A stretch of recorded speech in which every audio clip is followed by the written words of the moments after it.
any of these outside evaluations, there's a self-fulfilling element. If you rate one country higher than another, investors and players begin to believe that you must have some teeth inside. And therefore, the investors go in. And when many of them go in, there is, of course, positive externalities for their going in. So part of this is self-fulfilling. Subsequently, having come back, I have actually done some research with PhD students here to show that that is true. So yes, important question, very complicated question. And I will, if I get a chance, talk a little bit about relative ratings later on, but let me hold back. Okay. Let me ask you one clarification question. So you said that ratings are become self-fulfilling and itself becomes like a feedback mechanism dynamically over time. Yeah. So so one can classify emerging markets in terms of industries or demand, manufacturing, etc. Is it all of the above, or should one be pigeonholing emerging markets or not? You can, of course, classify it on this. Yeah. But there are remarkable exceptions. And really, India is an amazing exception, which I think is hurting India now. That for reasons which are to do with the complexity of the bureaucracy, the services sector, which was outside bureaucratic control, flourished in a way that the manufacturing sector could not, because the bureaucracy is extremely cumbersome. Whereas India is an exception. So, sort of taking the range of emerging economies and putting them into these straight slots, we do miss out on something. And by some rules that you develop by this straight jacket, you get wrong on these predictions, is what I'm claiming. Okay. I want to switch a little bit to talk about the role of technology in emerging markets. And when people refer to emerging markets, they oftentimes say that technology is a really important component of wanting to go into emerging markets and make an impact. And Kelly, I want to start with you on this one. How critical is technology development, and do you think it actually creates some opportunities for the future that one could not have thought of otherwise? Certainly. And I think it's more apt to say what appropriate technology is. I really like, Claude, what are your three things? Design, Invent, invent, and sell.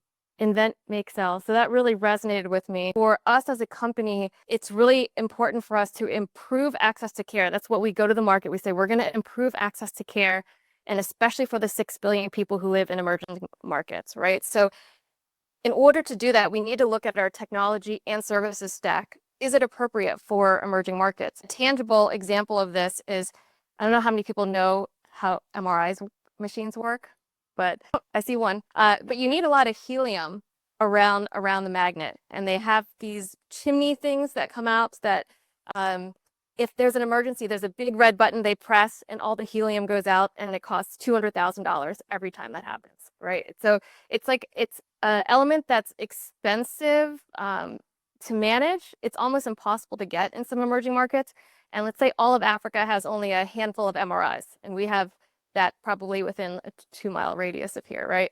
And so that is a limiting factor that the company has been considering. So we invested a lot of money in figuring out how do you make an MRI, which has been the same for a long time, without helium, right? So we did that successfully. And then we had to, we just finished a brand new manufacturing plant in Oxford in the UK to build these new magnets without helium. So that kind of opens up the world for us as far as, as making these magnets that are appropriate technology for the emerging markets. But it's not, as you heard me say before, it's not just the technology, right? That capacity building is super important, and the technology and services and digital landscape around that technology. Like if you dropped that MRI in Tanzania, are there any MRI techs there? Probably not, right? So what are you going to do about it? So then we also built the technology to do remote operations and remote coaching from, let's say, another country to be able to, we're fixing latency issues and stuff, and we figured that out at this point, to be able to operate that MRI remotely as well. And then while we do that, we can build the capacity in the region. So by combining the appropriate technology and services, we're improving access to care in those emerging markets and essentially improving healthcare worldwide and making our shareholders happy. But it's all about having that appropriate technology. Others want to react to this with any examples? Got it. Yeah.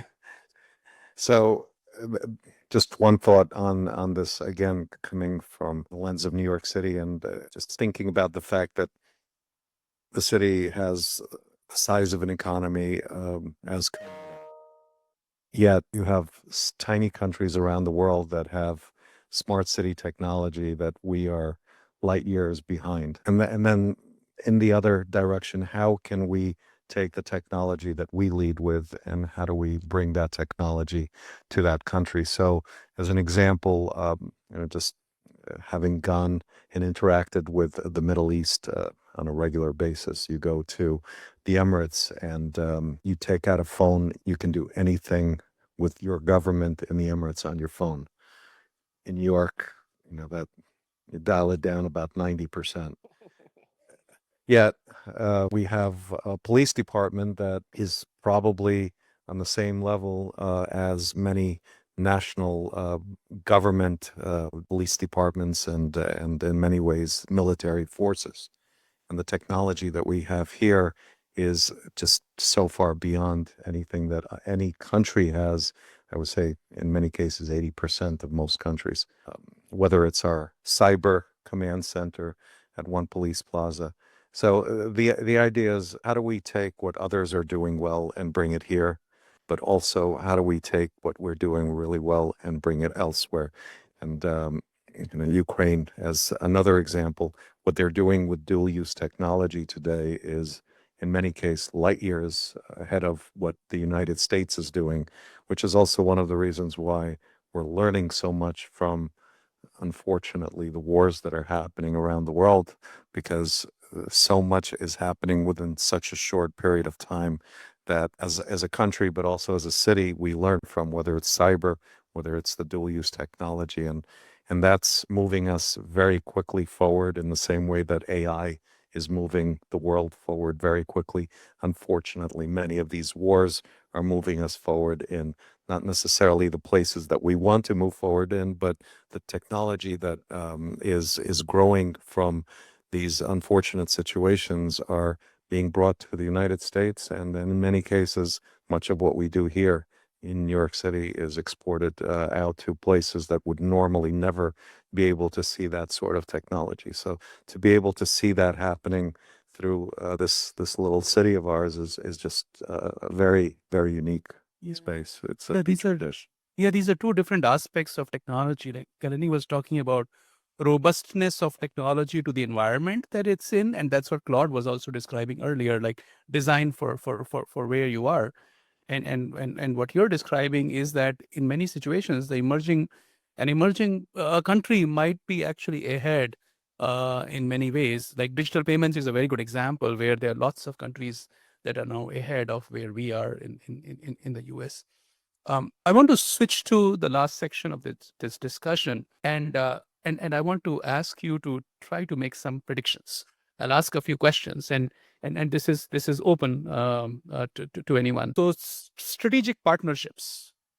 What's the outlook for 10 years from now for strategic partnerships? Will there be more strategic partnerships, fewer? Which regions or what types of partnerships are more likely to be there? So let me start with this one, if I may. Partnerships will never go out of favor. And now, does that mean they will always trend upwards? Definitely not. Does that mean they will always be the same scope? Definitely not. But as long as there are two parties in the world which have similar objectives, but individually don't have either sufficient time or sufficient resources to achieve their goals, they're going to go out and look for partners. And so I'm happy to prognosticate and say that the partnerships will last forever. Right? Now, 10 years from now, will they be 50% more than now or less? I can't say, but they will exist, and they will exist in a flavor that is relevant to the time. Okay. One more, and then I'll ask another question. I would say, like I was saying, healthcare doesn't work without partnerships, right? From the healthcare perspective, but who the partners will, like, who is partnering with who will change. And I can already see this already when I work with countries. Like I'll speak with an Asian country and they might want to, in the past, send their physicians to the US, and now they're asking, can you start to connect us with Canada instead? Because we want to reduce our reliance. And then Canada also wants to reduce their reliance. So it's like different time for partnerships, I would say. Things that I haven't seen before are happening. Okay, Kaushik, you were getting? Yes, Yeah. I wanted to slip in a comment here. Yeah. My own expectation is, given these long supply chains that are today visible all over the world, the hold-up problem is a new problem that you can suddenly threaten to cut it off, which is going to freeze the whole world's production. That being so, I feel the word strategic. I can say loud enough for that to it. Yeah. Okay. Sorry. It's a fun. I didn't want to read it. We need to start again. Give a jolt to this. I've got used to speaking loudly. Let me now adjust to that. So, given that these supply chains and the risk of a sudden cutoff, I feel the word strategic now becomes very important. The partnership is going to be also politically sensitive countries with which you can work together. You'll form partnerships so that there's an assurance, almost trust that we have at individual levels between countries, that you will not suddenly threaten to cut it off. So I feel strategic partnerships are going to get very important because there will be that trust element which allows trade in everyday life between countries. And the world is feeling a bit more nervous about where someone might use this as a hold up strength. And so I expect it to grow stronger, but in really strategic ways. That adjective becomes very important. Yeah.